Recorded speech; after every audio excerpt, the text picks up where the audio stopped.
Hello दोस्तों, तो स्वागत है मेरे चैनल पे। तो आज हम करने वाले हैं क्लास 8 का मैथ्स का एक्सरसाइज 3.3। ठीक है, इस वीडियो में हम क्या करने वाले हैं, हम क्वेश्चन नंबर 1 से लेके क्वेश्चन नंबर 6 तक करने वाले हैं। ठीक है, ये रहा तुम्हारा क्वेश्चन नंबर 6। ठीक है, और अगले पार्ट में हम 7 से लेकर 12 तक करने वाले हैं। ठीक है, तुम कमेंट बॉक्स चेक करोगे तो तुम्हें पार्ट जो 2 होगा, जिसमें हम 7 से लेकर 12 तक करेंगे, वो तुम्हें मिल जाएगा। ठीक है, और कुछ डाउट हो तो तुम मुझे कमेंट कर सकते हो, और नए हो तो सब्सक्राइब कर देना यार। ठीक है, तो चलो यार स्टार्ट करते हैं। तो मैं आपको एक पेपर दिखाऊंगी और उस पर जो भी लिखा है, ठीक है, उस पेपर पे जो भी लिखा है आपको क्या करना है, आपको लर्न करना है। तो ये रहा वो पेपर। ठीक है, ये क्या है, प्रॉपर्टीज ऑफ पैरेललोग्राम है। ठीक है, ये आपको क्या करना है, ये आपको लर्न करना है। ठीक है, मुझे नहीं पता, आप इसको लर्न करो। ठीक है, इसके फर्रे बना के एग्जाम में लेके जाओ, जो करना है करो, लेकिन आपको ये चीज़ याद रहना चाहिए। यहाँ पे मैंने आपको 5 पॉइंट बताया। ठीक है, ये क्या है, ये प्रॉपर्टीज़ है। प्रॉपर्टीज़ मतलब क्या होता है, गुड। ठीक है, अच्छी क्वालिटीज़, क्वालिटीज़। ठीक है, क्वालिटीज़ क्या है पैरेललोग्राम की। ठीक है, इस पूरे पेज में ये बताया गया है। ठीक है, इसको मैं समझाऊंगी आपको। ठीक है, इसको मैं आपको समझाऊंगी। ठीक है, और ये अगर आपको ये 5 पॉइंट याद आ गया, मतलब याद नहीं आ गया, 5 पॉइंट आपको याद हो गया, ठीक, तो इसमें एक्सरसाइज में जितने भी क्वेश्चन आपको दिख रहे हैं, ठीक है, आप इजीली कर पाओगे। दीदी ऐसा है क्या? हाँ, देखो आप इजीली कर पाओगे। ठीक है, बस इस पेज को आप पॉज करो, इस पेज को मैं यहाँ रख देती हूँ, इस पेज को पॉज करो आप। ठीक है, और लिख लो फटाफट ये 5 पॉइंट। ठीक है, पर अब मैं तुम्हें एक्सप्लेन करती हूँ। अब तुमने पॉज करके लिख लिया होगा, अब मैं तुम्हें क्या करने वाली हूँ, एक्सप्लेन करने वाली हूँ। ठीक है, कि इसका मतलब क्या है। तो प्रॉपर्टीज़ का मतलब क्वालिटी। ठीक है, एक पैरेललोग्राम की क्या क्या क्वालिटीज़ हैं, क्या क्या खूबियाँ हैं, ठीक है, ये बताया गया है। ठीक, तो देखो यार, फर्स्ट पॉइंट क्या बोल रहा है, ऑपोजिट साइड्स आर इक्वल। एक पैरेललोग्राम में जो उनकी ऑपोजिट साइड्स होती हैं, ठीक है, वो इक्वल होती हैं। ऑपोजिट साइड मतलब उल्टी वाली साइड, दूसरी वाली साइड। देखो जैसे कि ये कि एक पैरेललोग्राम है, तो इसकी ऑपोजिट साइड, इसकी ऑपोजिट साइड क्या हो जाएगी, ये हो जाएगी। इसकी ऑपोजिट साइड क्या हो जाएगी, ये हो जाएगी। ठीक है, तो ये क्या होता है, आपस में इक्वल होते हैं, ऑपोजिट साइड्स इक्वल होते हैं। तो देखो यार, इक्वल करने के लिए यहाँ पे मैं एक ऐसे कर देती हूँ, और इन दोनों को इक्वल दिखाने के लिए मैं यहाँ पे ऐसे कर देती हूँ। ठीक, पहला पॉइंट क्या हो गया, पहला पॉइंट आपको याद रखना है कि जो पैरेललोग्राम में ऑपोजिट साइड्स इक्वल होती हैं, हमेशा याद रखना, ऑपोजिट साइड्स हमेशा इक्वल होती हैं। ठीक, अब दूसरा क्या है, ऑपोजिट एंगल्स आर इक्वल। अब साइड्स क्या होती है, इक्वल होती है, तो एंगल्स क्या होते हैं, एंगल्स भी इक्वल होते हैं। जैसे कि दीदी देखो बताती हूँ, ये रहा मेरी पेंसिल। देखो एंगल बी जो है वो एंगल डी के ऑपोजिट है ना। बी का ऑपोजिट क्या है, डी है, तो ये आपस में इक्वल होंगे। ठीक है, एंगल ए का ऑपोजिट क्या है, एंगल सी है। ठीक है, तो एंगल ए और सी क्या होंगे, आपस में इक्वल होंगे। ठीक है, तो ये 2 पॉइंट तुम्हें समझ में आ गया होगा, बस इतनी सी बात है। हाँ देखो यार, एडजेसेंट एंगल एड अप 180। देखो एडजेसेंट एंगल क्या होता है, एडजेसेंट एंगल क्या होता है, देखो एडजेसेंट एंगल वो कहते हैं, इसे कहते हैं, देखो ए और डी। ठीक है, ए और डी क्या है, इसे कहेंगे एडजेसेंट एंगल। ठीक है, ए और बी इसे क्या कहेंगे, एडजेसेंट एंगल। बी और सी इसे क्या कहेंगे, एडजेसेंट एंगल। सी और डी इसे क्या कहेंगे, एडजेसेंट एंगल। क्या दीदी ऐसा नहीं कर सकते, ए और सी को एडजेसेंट एंगल बोलते? नहीं नहीं, देखो ए के साथ में, ए के जो पास में होगा उसको कह सकते हैं एडजेसेंट एंगल, और ए के इस साइड में जो पास में है इसे कह सकते हैं। तो क्या दीदी आप ऐसा कह सकते हैं A D B adjacent angle है? नहीं, एडजेसेंट एंगल में 2 ही एंगल होते हैं। ठीक है, या तो आप ए बी ले लो, या तो आप ए डी ले लो। ठीक है, अब ये तो समझ में आ गया, पर मैं जो बताना चाहती हूँ ये, अगर आप इन दोनों का सम करोगे, मतलब angle A plus angle D को सम करोगे, तो उसका जो सम होता है वो कितना आता है, 180 आता है। अच्छा दीदी समझ गए, मतलब अगर हम एंगल डी और एंगल सी का सम करेंगे तो भी 180? हाँ, तो भी 180। क्या हम एंगल सी और बी का सम करेंगे तो भी 180? हाँ 180। क्या हम डी बी और ए का सम करेंगे तो भी 180? हाँ 180। ठीक है, एडजेसेंट एंगल क्या होता है, जो पास में होता है। ठीक है, जो पास में होता है, दूर वाले को नहीं कहते। ठीक है, पर हाँ हमेशा क्या लेना है, 2 ही एंगल लेना है एडजेसेंट एंगल में। तो दो एडजेसेंट एंगल को अगर तुम लोगे, ठीक है, मतलब इन दोनों को मिला के एडजेसेंट एंगल हो गया, इन दोनों को लोगे तो इन दोनों को ऐड करोगे तो इसका सम क्या होता है, 180 होता है। ठीक, देखो अब आता है diagonals bisect each other. Diagonals क्या होता है दीदी, ये तो हम भूल गए। ठीक है, डायगोनल्स ये होता है, देखो मैं यहाँ बना देती हूँ, इसका ये हो गया डायगोनल्स। ठीक है, ये हो गया डायगोनल। ठीक, ये हो गया, क्या हो गया, ये डायगोनल्स हो गया। तो बोल रहा है जो डायगोनल्स होते हैं वो बाइसेक्ट ईच अदर, वो आपस में एक जगह पे कट हो जाते हैं, काटते हैं। ठीक है, इसको पॉइंट को दे देते हैं ओ, ठीक है। तो क्या हो गया, जो डायगोनल्स है वो आपस में कट होते हैं, बाइसेक्ट होते हैं, ये भी आपको याद रखना है, ठीक है। और एक और चीज़ बता देती हूँ, देखो अब यहाँ पे अगर इसने मतलब यहाँ पे कट हुआ ना, ठीक है, जो डायगोनल्स हो गया बाइसेक्ट हो गया, ठीक है। बाइसेक्ट का मतलब हो जाए आपस में काट रहा है, ठीक है, आपस में कट रहा है, ठीक है। तो देखो यार, ये जो डी ओ है ना वो बी ओ के इक्वल होगा। अच्छा दीदी ऐसा भी है, हाँ, जो डी ओ होगा वो बी ओ के इक्वल होगा और जो ए ओ होगा वो ओ सी के इक्वल होगा, ठीक है। इसको भी आपको याद रखना है, ठीक है।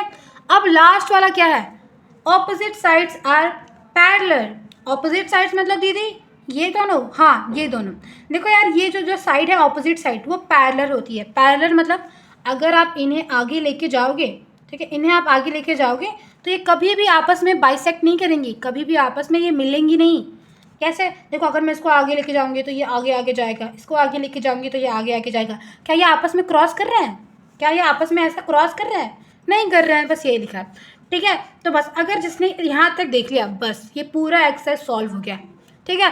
अब मैं स्टार्ट करती हूँ एक्सरसाइज से, ठीक है। ये हमारा एक्सरसाइज 3.3 है, ठीक है। और ये रहा हमारा क्वेश्चन नंबर 1। तो देखो क्वेश्चन नंबर 1 क्या बोल रहा है, हाँ तो देखो पढ़ते हैं। क्वेश्चन नंबर 1 बोल रहा है given a parallelogram A B C D. यहाँ पे तुम्हें क्या दे रखा है, एक ए बी सी डी का पैरेललोग्राम दे रखा है। ए बी सी डी का क्या दे रखा है, एक पैरेललोग्राम दे रखा है, ठीक है। उसमें बोल रहा है कंप्लीट ईच स्टेटमेंट, कंप्लीट करना है जो भी आपको नीचे स्टेटमेंट दे रखा है, ठीक है, ठीक है। अलॉन्ग विद डेफिनेशन और प्रॉपर्टी यूज, हमने जो डेफिनेशन पढ़ा है, ठीक है, और जो प्रॉपर्टीज़ पढ़ी हैं, ठीक है। एक पैरेललोग्राम की हमने क्या प्रॉपर्टीज़ पढ़ी हैं, ये रहा हमारा चिट, यही पढ़ी है ना। ये चिट देखना, मैं तुम्हें हर वीडियो में हर क्वेश्चन में दिखाऊंगी, ठीक है। ये रहा चिट, तो ये क्या है, ये प्रॉपर्टीज़ ही तो हैं। तो हमें क्या करना है, हमें सेंटेंस नीचे दे रखे हैं 1 से लेके 4 तक, उन्हें क्या करना है, उन्हें कंप्लीट करना है। किसका यूज़ करके, प्रॉपर्टीज़ का यूज़ करके, ठीक है, डेफिनेशन का यूज़ करके, जो मैंने आपको बताया है, ठीक। तो सबसे पहले आता है ये डायग्राम, आप ध्यान से देखते रहो, मैं देखो यहीं पे करा दूंगी आपका, ठीक है। फर्स्ट है A D is equals to, A D कहाँ है दीदी, ए डी कहाँ है, ये देखो ए डी है, ए डी। तो बोल रहा है ए डी किसके इक्वल होगा, ये इक्वल का साइन है ना, तो ए डी किसके इक्वल होगा। दीदी हमने पहले पॉइंट में क्या पढ़ा था, कि जो ऑपोजिट साइड्स होता है वो इक्वल होता है। तो ए डी का ऑपोजिट क्या है, ए डी का ऑपोजिट है बी सी, है ना। ए डी का ऑपोजिट क्या है, बी सी। तो मतलब ए डी और बी सी इक्वल होंगे, हाँ ए डी और बी सी इक्वल होंगे। तो यहाँ क्या लिख देंगे, बी सी, ठीक। अब देखो, अब ये क्या है यार, इसको एंगल कहते हैं, ठीक है, इसको एंगल पढ़ते हैं, ठीक। बोल रहा है एंगल डी सी बी, दीदी मतलब एंगल डी, एंगल सी और एंगल बी, मतलब ये भी ये भी ये भी, नहीं नहीं नहीं ऐसे नहीं पढ़ते हैं। देखो एंगल डी सी बी को कैसे पढ़ते हैं, डी सी बी, मतलब देखो जो बीच में रहता है ना उसी एंगल की हम बात कर रहे होते हैं, जो बीच में रहता है ना उसी एंगल की बात कर रहे होते हैं। तो बोल रहा है कि एंगल डी सी बी, मतलब ये वाला जो एंगल है, एंगल सी जो है वो किसके इक्वल होगा। दीदी हमने सेकंड पॉइंट में पढ़ा था, मुझे याद है कि जो ऑपोजिट एंगल्स होते हैं वो इक्वल होते हैं, और सी का तो ऑपोजिट कौन सा एंगल है, ए। तो दीदी क्या ए इक्वल होगा, हाँ बिल्कुल, वेरी गुड, ए इक्वल होगा। तो यहाँ क्या लिख देंगे दीदी, यहाँ लिख देंगे हम डी ए बी। अच्छा तो एंगल डी ए बी, दीदी हम सिर्फ एंगल ए नहीं लिख सकते। अरे देखो यार, यहाँ पे क्या दे रखा है, यहाँ पे डी बी लिखा है ना, तो आपको भी ऐसे ही देना है, ठीक। पर ऐसा एंगल ए भी लिख दोगे तो भी गलत नहीं होगा, लेकिन जैसा क्वेश्चन पूछ रहा है वैसे ही लिखेंगे ना, ठीक है। अब बोल रहा है ओ सी किसके इक्वल होगा, ओ सी कहाँ है दीदी, ओ सी तो मुझे दिख ही नहीं रहा, ये देखो ओ सी, ठीक है, ओ सी। बोल रहा है ओ सी किसके इक्वल होगा। दीदी आपने एक चीज़ तो बताया था कि जो डायगोनल्स होते हैं वो बाइसेक्ट होते हैं, और आपने ये भी बताया था कि वो क्या होते हैं, वो इक्वल भी होते हैं। तो इसका मतलब ओ सी जो होगा वो ओ ए के इक्वल होगा, हाँ। तो यहाँ क्या लिख देंगे, ओ ए, ठीक। हाँ दीदी ये तो समझ में आ गया। देखो अब लिखा है एम मतलब मेजर होता है, ठीक है। अब बोल रहा है एंगल, अब एंगल पढ़ना तो बता दिया है मैंने, एंगल पढ़ना तो बता दिया है। अब बता एंगल डी ए बी में किस एंगल की बात कर रहा है, दीदी ए की बात कर रहा है क्योंकि ए बीच में है। अच्छा ठीक है, चलो ए यहाँ पे कर दिया। फिर इसमें किसकी बात कर रहा है, डी की बात कर रहा है दीदी, तो डी ये हो गया। अब बोल रहा है कि अगर एंगल डी और ए को ऐड करेंगे तो क्या आएगा, बताओ दीदी, याद करने दो, मैं तो भूल गया। अच्छा चलो एक बार मैं देखो, एडजेसेंट एंगल याद है, एडजेसेंट एंगल का सम कितना होता है, 180। और ये दोनों क्या है, ये दोनों तो एडजेसेंट एंगल है, बताया था ना, ये दोनों एडजेसेंट एंगल हैं, ये दोनों एडजेसेंट एंगल हैं, ये दोनों भी हैं, ये दोनों भी है। तो ये क्या, ये दोनों होंगे, हाँ होंगे, तो इसका सम कितना हो जाएगा 180 डिग्री। अच्छा दीदी समझ गए हम तो। दीदी आप कॉपी में भी लिखवा दो। चलो यार कॉपी में भी लिखवा देते हैं, ठीक है, अब इतना लिखवाया है तो कॉपी में भी लिखवा देते हैं। तो हाँ चलो यहाँ लिखा देते हैं, यहाँ लाइट दिख रही होगी तुम्हें, हाँ। तो यहाँ क्या लिखेंगे, सोल्यूशन नंबर 1, सोल्यूशन नंबर 1, ठीक है। हाँ अब दिखेगा। तो तुम्हें क्या लिखना है, फर्स्ट लिखना है यहाँ पे, फर्स्ट, ठीक है, लिखना है AD इक्वल्स टू BC। कहाँ से आया, कॉप बुक से, बुक में हमने पहले ही कर रखा है। सेकंड लिखना है angle DCB equals to angle DAB, ठीक है। हाँ दीदी ये तो आ गया हमें, कॉपी में तो हम खुद भी लिख सकते हैं, OC इक्वल्स टू OA, ठीक है। और फोर्थ क्या है, measure DAB angle DAB plus measure M जिसको पढ़ते हैं CDA इक्वल्स टू 180 डिग्री, ठीक है। बस लो जी हो गया, कुछ था इसमें, कुछ भी नहीं था। अब हम कौन सा करेंगे, अब हम करेंगे सोल्यूशन नंबर 2।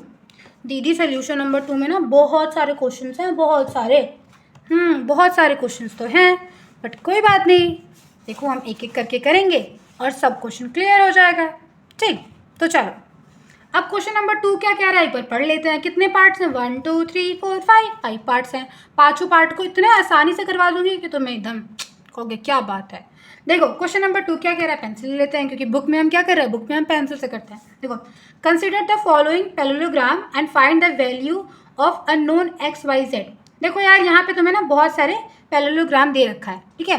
तुम्हें क्या करना है, फाइंड करना है। फाइंड मतलब क्या होता है, ढूंढो, किसकी वैल्यू ढूंढो, XYZ। देखो तुम्हें यहाँ पे X दे रखा है, Y दे रखा है, Z दे रखा है, यहाँ पे Y दे रखा है, X दे रखा है, Z दे रखा है, सब में ना XYZ दे रखा है, ठीक। तुम्हें क्या करना है, तुम्हें इसकी वैल्यू फाइंड करनी है। देखो यार ये क्वेश्चन एग्जाम में आएगा ही आएगा, मैं तुम्हें लिख के दे रही हूँ। हाँ डायग्राम थोड़ा इधर उधर हो सकता है बट कॉन्सेप्ट तो यही लगने वाला है, और ऐसा फिगर वाला क्वेश्चन तो आता ही आता है, मेरे एग्जाम में भी आया था, तो तब तो मैं पढ़ के गई थी तो मैंने तो कर लिया था। और ये चैप्टर मुझे सबसे आसान लगता है क्योंकि क्या करना है, बस आपको ये पर्चा याद रखना है। पर्चा क्या होता है दीदी, लिस्ट, ये आपको पेपर याद रखना है, ठीक है बस। चलो दीदी अब ये भी करा दो, चलो फटाफट करा देते हैं जी, कोई देर नहीं है। तो देखो यार सबसे इंपॉर्टेंट चीज़ बता दूं मैं आपको कि अगर आप एग्ज़ाम में कर रहे हो तो डायग्राम बनाना ही बनाना है। अच्छा ऐसा है क्या, हाँ ऐसा है, चलो मैं भी बना लेती हूँ। यहाँ पे यहाँ डाल दिया 1, ठीक। और ये देखो ये मैं रफ ड्राइंग बना रही हूँ, स्केच नहीं है ये, क्या है, डायग्राम है, ठीक है। यहाँ पे मैं रफ डायग्राम बना रही हूँ। आपको क्या करना है, आपको स्केल यूज़ करना है, ठीक है, क्योंकि आप लोग क्या है, गुड गर्ल्स और गुड बॉयज़, ठीक है। अब जो गुड गर्ल नहीं है, गुड बॉय नहीं है, वो मेरे साथ ऐसे ही बना लो। तो देखो यार ये देखो पहला पार्ट, ठीक है, ये हमारा पहला पार्ट है। अब हम क्या करेंगे, इसको सॉल्व करेंगे। हमें क्या क्या फाइंड करना था, हमें क्या क्या फाइंड करना है, हमें फाइंड करना है XYZ, ठीक। चलो देखो सबसे पहले मैं तुम्हें कुछ कुछ चीज़ें बता दूँ।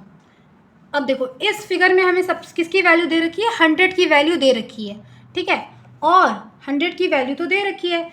और हमें क्या पता है दोस्तों, हमें बताओ हमें क्या पता है, हमें ये पता है ना, ये पेपर मैं दिखा देती हूँ तुम्हें, तुम कहोगे हर क्वेश्चन में यही पेपर दिखाएंगी दीदी अब तो। हाँ देखो हमने सेकंड में क्या पढ़ा था, opposite angles are equal. Opposite angle जो होता है वो इक्वल होता है, तो इसका ऑपोजिट क्या होगा, इसका ऑपोजिट ये होगा।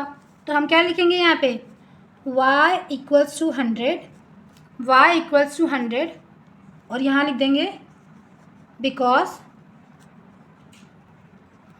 ऑपोजिट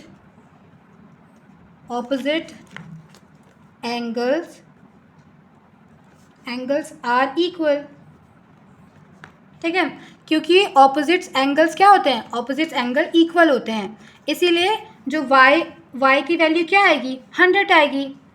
ओके दीदी ये तो आसान था, ये तो हमें समझ में आ गया, ठीक। अब क्या करना है दीदी, अच्छा ठीक है दीदी यहाँ पे तो x दे रखा है, यहाँ पे z दे रखा है, मतलब ये भी आपस में इक्वल होंगे, हाँ बिल्कुल होंगे। बट दीदी यहाँ तो हमें यहाँ पे तो वैल्यू नहीं दे रखी, कोई बात नहीं, वैल्यू नहीं दे रखी है तो हम वैल्यू निकाल लेंगे। वो कैसे निकाल लेंगे, देखो अब मैंने तुम्हें क्या बताया था, एडजेसेंट एंगल के बारे में बताया था, जिसको सम करने पे क्या आता है, 180 आता है। हाँ, तो यहाँ पे बताओ एडजेसेंट एंगल कौन से हैं। देखो दीदी, एक तो y और z हो गया, और एक x और एक 100 हो गया, और yz भी है, z100 भी है, सब तो है। हाँ, अच्छा यहाँ पे देखो इसकी वैल्यू आ जाती है ना, तो आपको ऐसे लिख देना है, ठीक।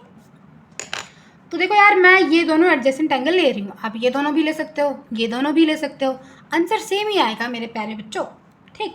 तो क्या लिखेंगे, यहाँ लिखेंगे, क्या ये जेड है, ठीक है, जेड है ये, तो लिखेंगे angle A plus angle T equals to 180। क्यों बताओ, क्यों क्यों क्यों क्यों क्यों, because because because because sum of any two adjacent angle is 180 degree. दीदी आप जो ये साइड में इतना कहानी लिखवा रहे हो, इतना इंग्लिश लिखवा रहे हो, क्या हमें भी लिखना पड़ेगा? अरे हाँ, बिल्कुल लिखना पड़ेगा। देखो, अब सर को कैसे पता कि 180 कैसा है, आपने तो पढ़ाई की है। देखो, अब आपको ये सब लिख के बताना पड़ेगा, ठीक है, क्योंकि ये कहाँ से आया, ये 180 कहाँ से आया, ये आपको लिख के बताना पड़ेगा, ठीक है। सर को आता है, लेकिन फिर भी आपको लिख के बताना है, वरना मार्क्स नहीं मिलते, ठीक। तो चलो, ये लिख लिया, हाँ लिख लिया। अब क्या करेंगे, अब वैल्यू पुट कर देंगे, ये सॉल्व कर रहे थे ना। हाँ, तो एंगल ए क्या है, एंगल ए तो जेड है, ठीक है दीदी, जेड लिख दिया। एंगल डी क्या है, एंगल डी तो वाई है, लिख दिया, 180 लिख दिया। जेड की वैल्यू पता है हमें? नहीं दीदी, नहीं पता है। वाई की वैल्यू पता है हमें? हाँ, 100, तो 100 लिख देंगे, इक्वल्स टू 180, ठीक है, 180 हो गया। अब जेड इक्वल्स टू 180, दीदी इतना तो सॉल्व करना हमें आता ही है, तो इसकी वैल्यू क्या आ गई, इसको सॉल्व करेंगे तो दीदी 80 आएगा। हाँ, 80 आएगा। तो अब यहाँ पे लिख दें, हाँ यहाँ लिख देते हैं, तो यहाँ लिख देते हैं 80। Very good, 80। अच्छा दीदी, अब क्या हम ऐसा कह सकते हैं कि जो जेड है और सी है वो ऑपोजिट एंगल है, इसलिए वो इक्वल होंगे, तो एक्स की वैल्यू भी क्या आएगी, एक्स की वैल्यू भी 80 आ जाएगी। हाँ मेरे प्यारे गोलगप्पो, बिल्कुल कह सकते हैं, ठीक। तो अब क्या करना है, अब पेज टर्न कर लेना, क्योंकि पेज नहीं है। हाँ, ये तो करना ही है, और क्या करना है, अब लिखना है angle Z equals to angle X equals to 80। ये कैसे लिख दिया आपने, देखो एंगल जो जेड है वो किसके इक्वल है, एंगल एक्स के इक्वल है, ठीक है, और एक्स की वैल्यू क्या है, 80। तो मैंने बस यही लिखा, ऐसे ही लिखा है, ठीक है। अब ये क्यों आया 80, क्योंकि because opposite angles are equal, ठीक है, क्योंकि ऑपोजिट एंगल्स इक्वल होते हैं, ठीक है, इसीलिए। समझ में आ गया, ठीक है। आप चाहो तो पैरेललोग्राम भी लिख सकते हो, ठीक है, एंगल्स ऑफ अ पैरेललोग्राम, ठीक है, ऐसा भी लिख सकते हो कि पैरेललोग्राम में ऑपोजिट एंगल्स इक्वल होते हैं, ठीक है। ये तो हो गया। अब हम कौन सा पार्ट करेंगे, सेकेंड वाला, तो यहाँ क्या लिख देंगे, सेकेंड। हाँ दीदी, ये तो हो गया। अब क्या करना है, एक रफ डायग्राम बनाना है, एक रफ डायग्राम बनाना है, रफ। हाँ, मैं तो रफ बनाऊंगी, तुम्हें रफ नहीं बनाना है, ठीक है। तो हम क्या लेंगे, अपनी पेंसिल लेंगे और फटाफट इसको बना लेंगे। देखो यार, जब भी तुम क्वेश्चन कर रहे होते हो, कॉपी में भी कर रहे हो या फिर कहीं पे भी कर रहे हो, आपको डायग्राम बनाना है और स्केल यूज़ करना है, ठीक है, क्योंकि आप लोग क्या हो, आप लोग गुड बॉय हो और गुड गर्ल हो, ठीक है। मैं तो नहीं हूँ, इसलिए मैं ऐसे बना रही हूँ, और जो नहीं है उसको तो मैं बहुत पीटूँगी, इसलिए आपको बनाना है, ठीक है। आप बताओ कमेंट करके, अच्छा सब मुझे कमेंट करके बताएंगे किन किन बच्चों ने स्केल से बनाया डायग्राम, ठीक है, और किन किन बच्चों ने नहीं बनाया है, कौन कौन गुड बॉय है और कौन कौन गुड गर्ल है, ठीक है, ये मुझे कमेंट करके बताना, ठीक है। चलो, ये हमारा पैरेललोग्राम बन गया, ठीक है। मैंने बड़ा ख़राब सा बनाया है, इसीलिए आपको स्केल से बनाना है, ठीक है। चलो, अब क्या बताया था दीदी आपने, मुझे बहुत कुछ बताया है, मुझे तो सब याद है, फिर भी आप एक बार पेज समझा दो, ये अपना जो पेज हमने अपने बनाया है इसे समझा दो एक बार। चलो समझा देते हैं, पर ठीक है यार, ये तो हो गया, ठीक है, ये पेज तो हम समझ चुके हैं। एक और चीज़ लिख दिया है मैंने यहाँ पे। अब ये क्या मुसीबत है दीदी, ये मुसीबत नहीं है, देखो मैं बताती हूँ, देखो इसको समझ लो यार, थोड़ा सा और समझ लो बस। देखो देखो यार, ये एंगल है, ठीक है, ये एंगल 1 है, ये एंगल 2 है, ये एंगल 3 है, ये एंगल 4 है, ठीक। ये एंगल 1 है, 2, 3, 4, ठीक है। अगर एंगल 1 एंगल 4 के इक्वल होगा, एंगल जो 1 है वो 4 के इक्वल होगा, मतलब ये वाले एंगल इधर के वाले एंगल, ठीक है, ये वाले एंगल और इधर का एंगल अगर इक्वल होता है तो उसे हम क्या कहते हैं, अल्टरनेट एंगल कहते हैं। इक्वल होता है नहीं, अल्टरनेट एंगल की वजह से ये इक्वल होते हैं। Angle 1 equals to angle 4। अच्छा दीदी, मतलब 1 इस साइड का और 4 इधर है तो इस साइड का, तो ये अल्टरनेट है तो ये इक्वल है। हाँ ठीक है, अब देखो। अच्छा दीदी, अच्छा ऐसे बना है, ऐसे बना है, ठीक है, अब इधर भी तो ऐसे बना है और ऐसे बना है, तो क्या ये भी इक्वल होंगे? हाँ देखो, एंगल 2 और एंगल 3 इक्वल होंगे क्योंकि ये अल्टरनेट एंगल्स हैं, ठीक है, समझे? अब देखो कॉरस्पॉन्डिंग एंगल क्या होता है, एंगल 1 और एंगल 3, ठीक है। देखो ये एक लाइन पे एंगल है, यहाँ पे भी एक लाइन है, ठीक, ये सेम है, ये भी सेम है, मतलब लाइन के ऊपर इसी साइड में है, इसी साइड में है, तो उसे हमने कह दिया कॉरस्पॉन्डिंग एंगल, ठीक है। Angle 1 equals to angle 3। अच्छा, मतलब एंगल 2 और एंगल 4 भी इक्वल होंगे कॉरस्पॉन्डिंग एंगल की वजह से। हाँ। अच्छा दीदी, तो मैं कैसे पहचानूंगा कि कौन सा अल्टरनेटिव एंगल है, कौन सा अल्टरनेट एंगल है और कौन सा कॉरस्पॉन्डिंग एंगल है? देखो यार, देखो सबसे पहले बताती हूँ कॉरस्पॉन्डिंग एंगल कैसे पहचानूंगी। देखो ये दोनों लाइन है, हाँ लाइन है, ये दोनों सेम है ना। देखो यहाँ पे भी, यहाँ पे भी दोनों आपस में सेम है, मतलब अगर मैं ये 3 वाले 4 को ऊपर उठा के रख दूंगी, ठीक है, अगर मैं 3/4 को ऐसे इमेजिन करूँ, मैं उठा रही हूँ इसको, उठ गया, उठा के मैंने इसके ऊपर रख दिया, तो क्या ये मैच हो जाएगा 1 और 3? हाँ हो जाएगा। क्या 2 और 3 मैच हो जाएगा? हाँ हो जाएगा। बस हो गया कॉरस्पॉन्डिंग एंगल, क्योंकि ये आपस में इक्वल होता है। देखो दोनों इक्वल ही तो हैं। अगर मैं 1 और 3 को, मतलब 1 के ऊपर मैं 3 उठा के रख देती हूँ, तो क्या 1 छुप जाएगा? हाँ छुप जाएगा, ठीक है। पर ये 1 और ये 4, ये देखो ये इस साइड में है, ठीक है, ये इस साइड में है और ये इस साइड में है, अल्टरनेट है, इसकी वजह से ये इक्वल है, ठीक है।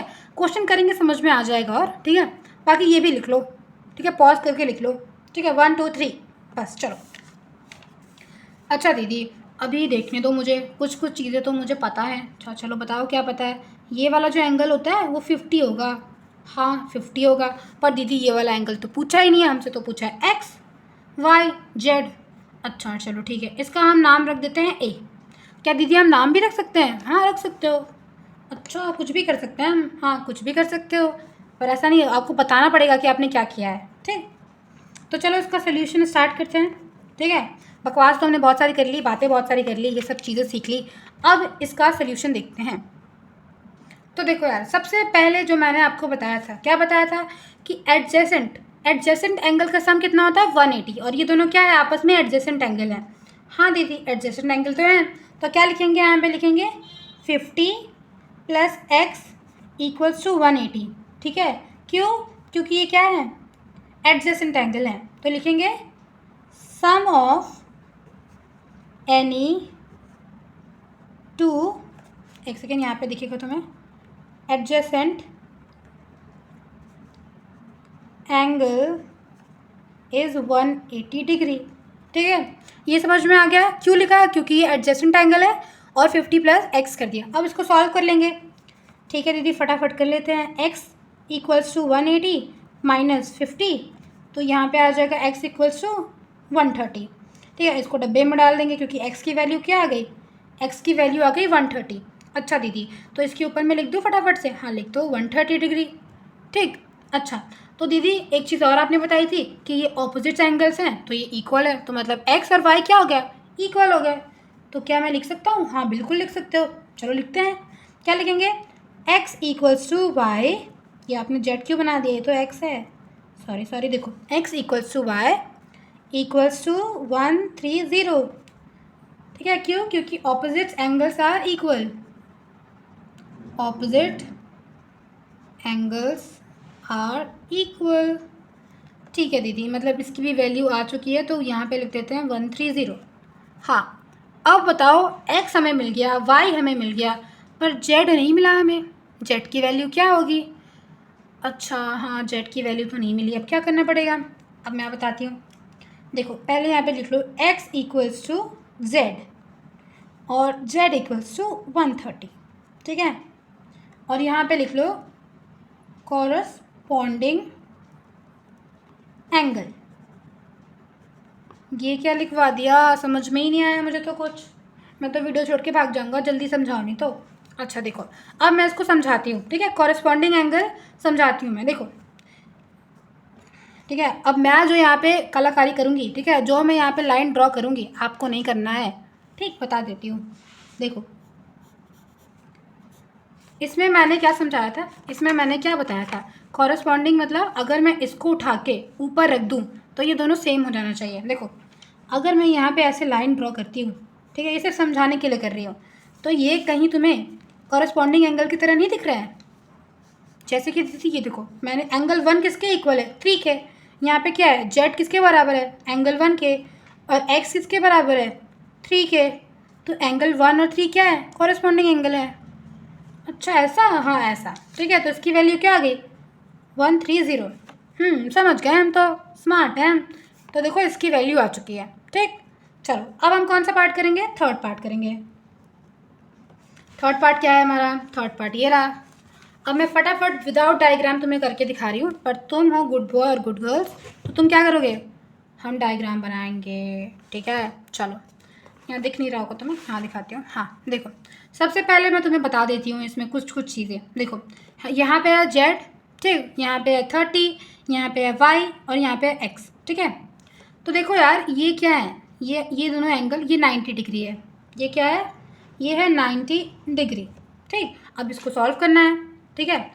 तो ये जो जेड है, ये जो जेड है, ठीक है, और ये जो एक्स है, क्या तुम्हें सेम नहीं लग रहे हैं। दीदी सेम कैसे लगेंगे आप ये बताओ मुझे। तो ये जो एंगल है एक्स और 90, क्या तुम्हें सेम नहीं लग रहा है। नहीं दीदी सेम तो नहीं लग रहे हैं, लेकिन जो ये जो 90 है ना, ये इक्वल होगा एक्स के, ठीक है। क्यों, क्योंकि ये वर्टिकली ऑपोजिट एंगल है, ठीक है, क्योंकि ये वर्टिकली ऑपोजिट एंगल है, ठीक है, इसीलिए क्या होगा, ये इक्वल होगा, ठीक। ठीक है दीदी, चलो यहाँ पे पहले लिख लेते हैं, ठीक है, हमारा पेन ये रहा, फटाफट से लिख लेते हैं। क्या लिखेंगे यहाँ पे, x equals to 90, x equals to 90, क्योंकि ये वर्टिकल ऑपोजिट एंगल है, और वर्टिकल ऑपोजिट एंगल क्या होता है, इक्वल होता है, ठीक। यहाँ तक समझ में आ गया। तो अगर ये 90 है, ये 90 है, तो तुम्हें ये ट्रायंगल दिख रहा है। अगर ये 90 है तो तुम्हें ये ट्रायंगल दिख रहा है, ये देखो ये ट्रायंगल नहीं दिख रहा है, ये यहाँ से लेके यहाँ तक, हाँ ट्रायंगल तो दिख रहा है। तो ये तुमने पढ़ा होगा कि जो सम ऑफ ट्रायंगल कितना होता है, 180। तो अब हम क्या करेंगे, y प्लस एक्स प्लस 30 कर देंगे और इक्वल्स टू 180 कर देंगे, ठीक है। तो चलो कर लेते हैं फटाफट। तो यहाँ कर लेते हैं, क्या करेंगे, यहाँ लिखेंगे हम x प्लस वाई, यहाँ से कर लेते हैं x प्लस वाई प्लस कितना था, 30 था, इक्वल्स टू 180, ठीक। अब ये देखो, अब ये क्यों है, क्योंकि हमने क्या पढ़ा था, हमने पढ़ा है angle sum property of triangle. क्योंकि हमने पढ़ा है कि हम जितने भी एंगल्स का अगर सम करते हैं ट्रायंगल का, तो उसका जो सम कितना होता है, 180 होता है, ठीक। अब इसको हम सॉल्व कर लेंगे, तो चलो फटाफट सॉल्व करते हैं। एक्स की वैल्यू क्या आई थी, एक्स की वैल्यू 90 आई थी, प्लस वाई कितना है, वाई ही तो फाइंड करना है हमें, प्लस 30 इक्वल्स टू 180, ठीक है, समझ में आया। अब 9 प्लस 3 कितना होता है, 9 प्लस 3 12 होता है, तो यहाँ क्या लिख देंगे, 120 प्लस वाई इक्वल्स टू 180, ठीक।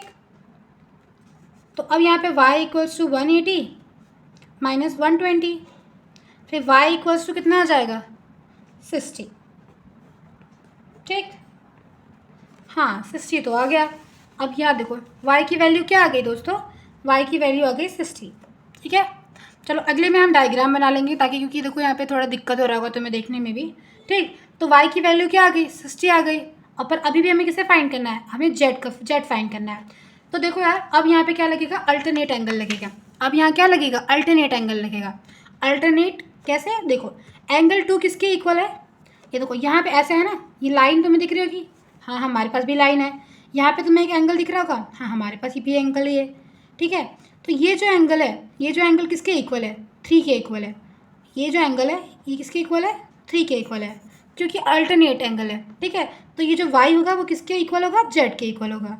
देखो ये इस साइड का है, ये इस साइड का है, ये इस साइड का है, ये इस साइड का है। तो क्या y और z इक्वल होंगे, हाँ होंगे, क्योंकि अल्टरनेट एंगल्स हैं। समझे? जैसा मैंने आपको बताया है आपको वैसे ही करना पड़ेगा, ठीक? तो चलो मैं पेज टर्न कर लेती हूँ। अब यहाँ पे क्या लिख देंगे, अब हम क्या लिख देंगे यहाँ पे, देख अब यहाँ लिख देंगे हम क्या, y equals to Z equals to 60, क्योंकि क्या है, ये अल्टरनेट एंगल है, अल्टरनेट एंगल, ठीक है? एक सेकेंड, हाँ दिख नहीं रहा होगा, क्योंकि ये क्या है, अल्टरनेट एंगल्स हैं, ठीक? तो ये तो हो गया। अब हम कौन सा पार्ट करेंगे, अब हम करेंगे फोर्थ पार्ट। तो यहाँ लिख लेते हैं फटाफट फोर्थ पार्ट, और फटाफट से डायग्राम भी बना लेते हैं, ठीक है? फटाफट से डायग्राम भी बना लेते हैं। चलो फटाफट से बना लेते हैं। आपको क्या करना है, आपको स्केल यूज़ करना है, ठीक है? देखो यहाँ है हमारा z, यहाँ है हमारा x, यहाँ पे है हमारा y, यहाँ पे है 80, ठीक है? चलो फटाफट से बन गया। अब फटाफट से बता दूँ, हाँ देखो दीदी अब मैं बताऊँगा, 80 जो होगा वो y के इक्वल होगा, 80 जो होगा दीदी वो y के इक्वल होगा। क्यों होगा, क्योंकि ये जो है 80 और जो y है वो ऑपोजिट एंगल है, ठीक है? ये रहा अपना डायग्राम, ये क्या है, ऑपोजिट एंगल है। तो चलो फटाफट से लिख लेते हैं, ऑपोजिट एंगल आर इक्वल, ठीक है? यहाँ क्या लिख देंगे, यहाँ लिख देंगे 80, ठीक है? अच्छा दीदी अब हमें ना एडजेसेंट एंगल दिख रहा है, एडजेसेंट एंगल दिख रहा है तुम्हें? दिख रहा है, ये रहा y प्लस एक्स दिख रहा है। तो हम क्या करेंगे, लिख देंगे y plus X equals to 180, ठीक है? y plus X equals to 180। क्यों बताओ, क्यों क्यों क्यों क्यों क्यों? क्योंकि यहाँ क्या लिखेंगे, देखो पीछे क्या लिखा था, the sum of two adjacent angle of equals to 180 लिखा था। तो यहाँ पे भी क्या लिखेंगे, यहाँ पे भी वही लिखेंगे। तो लिख दो द सम ऑफ टू, ठीक? यहाँ लिख देंगे एडजेसेंट एंगल इज 180 डिग्री, ठीक? यहाँ तक हो गया। अब क्या करेंगे, अब इसको सॉल्व करेंगे। तो y की वैल्यू क्या है, y की वैल्यू 80 है, प्लस x इक्वल्स टू 180, ठीक है? तो यहाँ क्या लिख देंगे, x equals to 180 minus 80, x equals to 100, ठीक है? x की वैल्यू क्या आ जाएगी, 100 आ जाएगी। तो यहाँ क्या लिख देंगे, यहाँ लिख देंगे 100, ठीक है? हाँ दीदी अब हमें क्या फाइंड करना था, अब हमने y भी फाइंड कर लिया, x भी फाइंड कर लिया, अब z फाइंड करना है।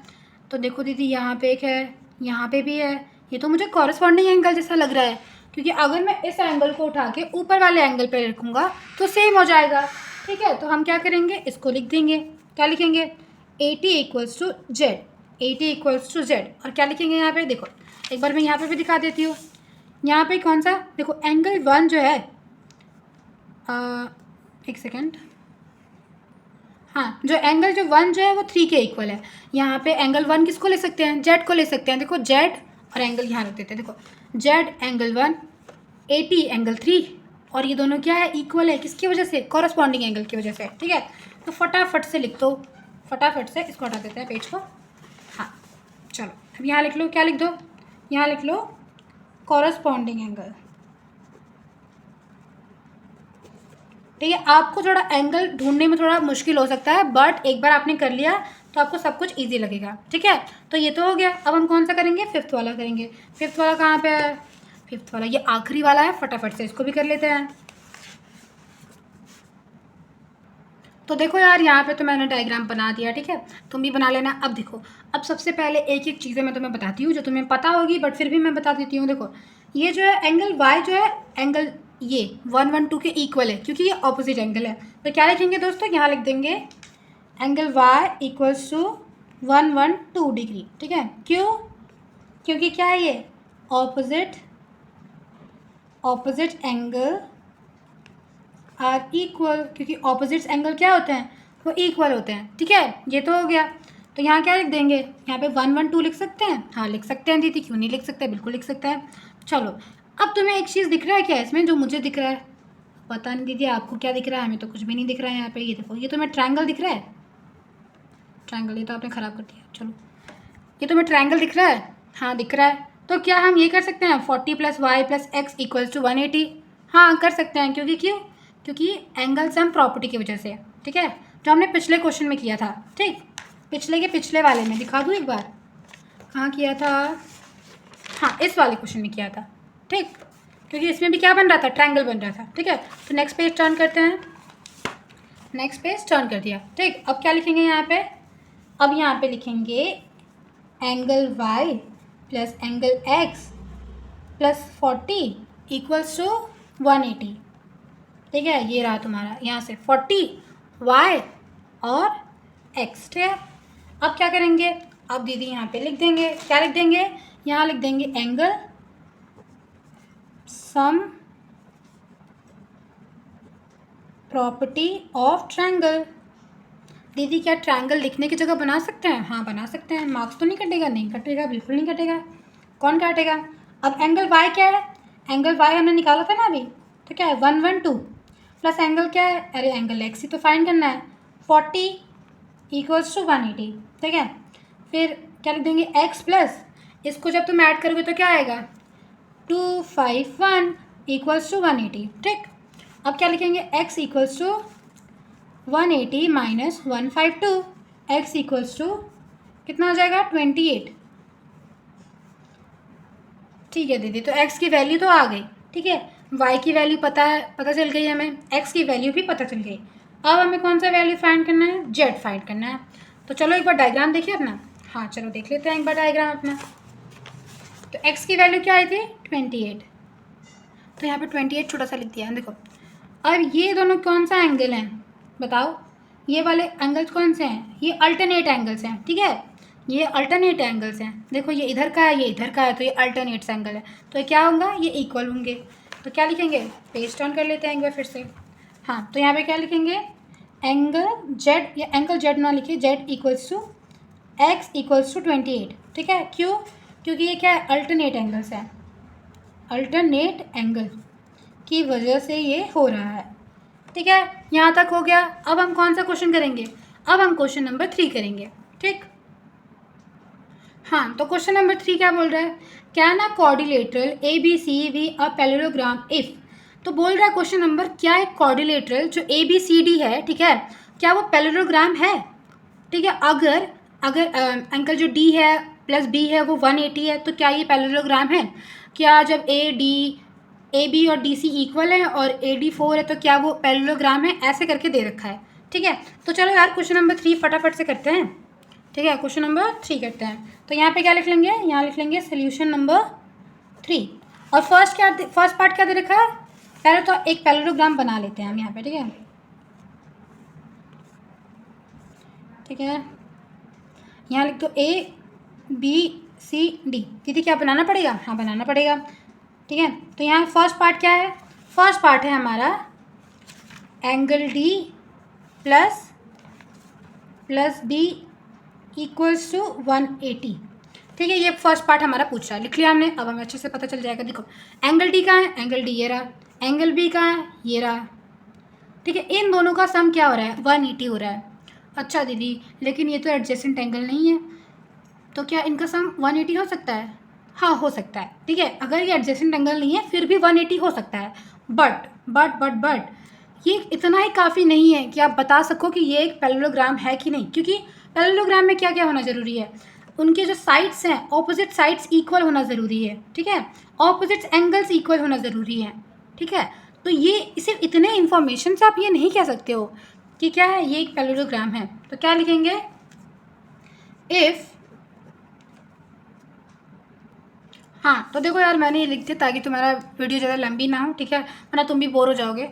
और क्या करें, बहुत सारी चीज़ें हैं तुम्हें समझाना है, ठीक है, ताकि तुम एग्जाम में गलती ना करो। देखो मैंने क्या लिख दिया, if in a quadrilateral A B C, अगर एक क्वाड्रिलेटरल के अंदर जो एंगल डी और एंगल जो बी है उसको अगर हम प्लस करते हैं 180 आता है, ठीक है। तो ये ज़रूरी नहीं है, ये नेसेसरी नहीं है कि ए बी सी डी जो होगा वो पैरेललोग्राम होगा, क्योंकि क्या क्या चीज़ चाहिए, एक तो ऑपोजिट एंगल्स इक्वल होना चाहिए, ऑपोजिट साइड्स इक्वल हो जाए, ठीक, या फिर एडजेसेंट एंगल का सम 180 होना चाहिए।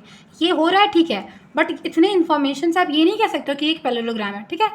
अब सेकंड पार्ट क्या है, सेकंड पार्ट देख लेते हैं। सेकंड पार्ट में बोल रहा है कि ए बी और डी सी इसका सम कितना है 8 सेंटीमीटर है, ठीक है, और बी सी कितना है 4.4 सेंटीमीटर है, ठीक। अब देखो हमारा ए बी किधर है दीदी, ए बी तो ये रहा, डी सी किधर है ये रहा, तो ऑपोजिट्स एंगल्स तो इक्वल हो गए, ठीक है।